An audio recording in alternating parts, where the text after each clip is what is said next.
Over these next couple of days, we're going to be talking a lot about engagement and purpose. And our theme this year is all related to that, powering communities and empowering members. Those words of purpose can help guide us when we have challenges, as you know. We're here in New Orleans at the scene of one of the worst natural disasters to ever hit modern America. And that, of course, was the 35-minute power outage at the Super Bowl back at the Superdome a couple of weeks. Of course, I'm talking about Hurricane Katrina.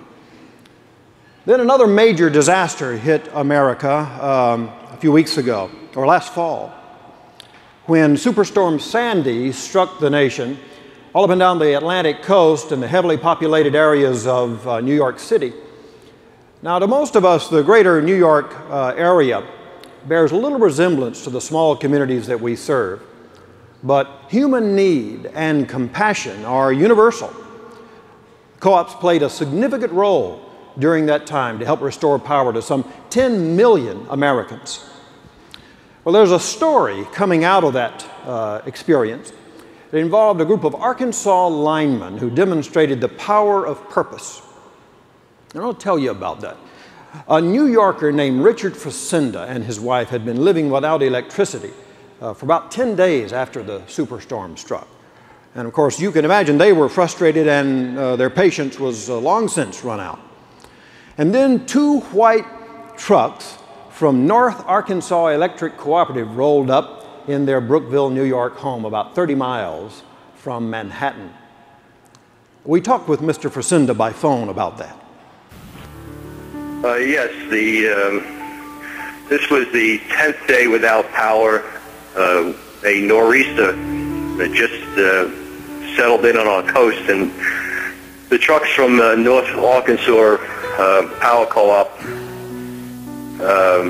arrived, and it was snowing. It was windy. The conditions were horrible outside. And I went outside just to see, where they were from. That's obviously when I found out they were from Arkansas.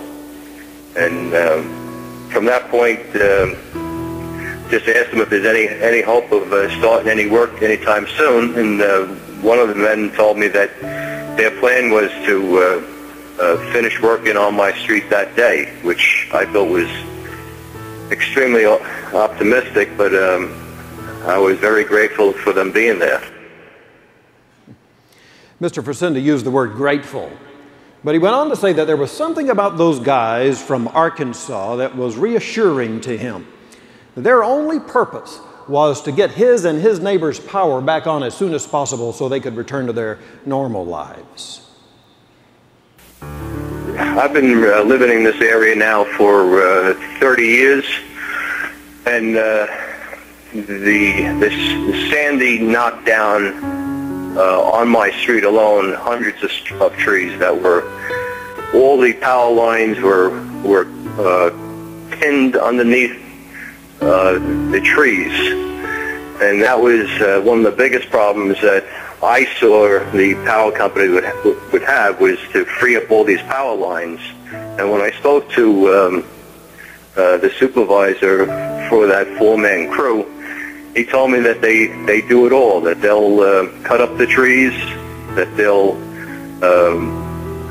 reinstall all the utility poles in my street, that their linemen, they'll do the heavy primary work, and then they'll go house to house and make sure every house is powered up before they leave my block, which was the nicest thing I could possibly hear in my ears, because there was other crews from my local company that were there that they needed 4 different sets of crews to respond to take care of this job that these 4 men from Arkansas, who are now what I consider my friends, they were going to be handling that evening.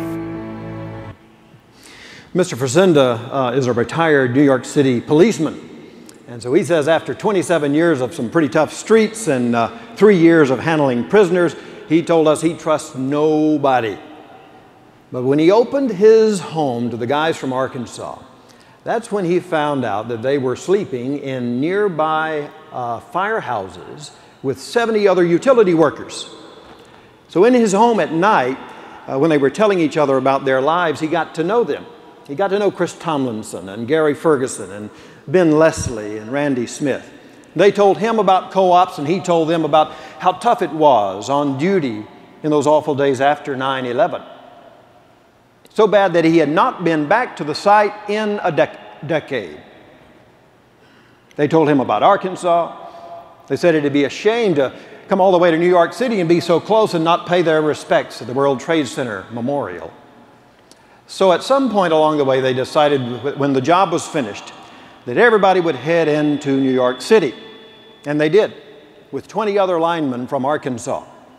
And it was while with these linemen on their trip to the Big Apple, that's when Richard Frisenda learned how Mel Coleman, the CEO at North Arkansas, felt that it was a moral duty for everybody to pitch in any way they could, help out any way they could, their fellow suffering Americans, and they learned about how co-ops work. And while in my home, we do what men do. We just shared stories. The cooperative business came up in discussion in my den one night, because I didn't understand how their business ran, and they explained to me that they were part of the ownership, and the customers are part of the ownership, which is so much different than this region here, where the cooperative, to me, makes sense. I wish we would get rid of our existing power company, and I can convince Mr. Coleman to speak to Governor Cuomo and take over our power company here. It's a smart business plan. It's when you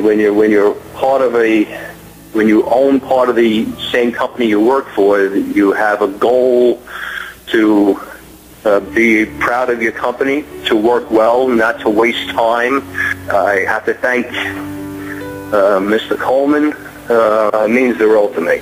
He's obviously well respected within the cooperatives, and it obviously filters down all the way down to Randy Smith and Ben Leslie, Chris Tomlinson, and Gary Ferguson, who work for North Arkansas.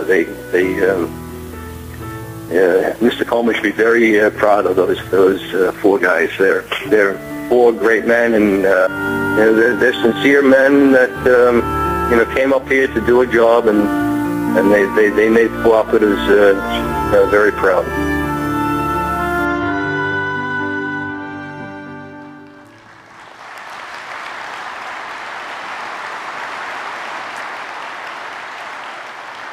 Now that story is what cooperative purpose looks like, wouldn't you say? When we aspire to our highest purpose, we have some great outcomes. It's co-ops traveling 1,300 miles to serve in an emergency in a large city environment. It's co-ops helping IOUs. It's forging relationships and spreading the word of the cooperative business model. There is a postscript to this story, however. Mr. Frisenda is planning a fishing trip and a barbecue reunion in Arkansas in June. The Arkansas Electric Cooperative sent 34 workers, 12 bucket trucks, 10 pickups, 3 digger derricks to the greater New York City area. And of course, there was a lot of planning going on for all of this. You may not know that even our CEO, Glenn English, was making conference calls and having meetings with member co-ops and IOUs represented by the Edison Electric Institute, planning for this. They were planning on how to respond to what was a national emergency. It's an example of how the power of focus can focus you on decision making when you're in the leadership position there.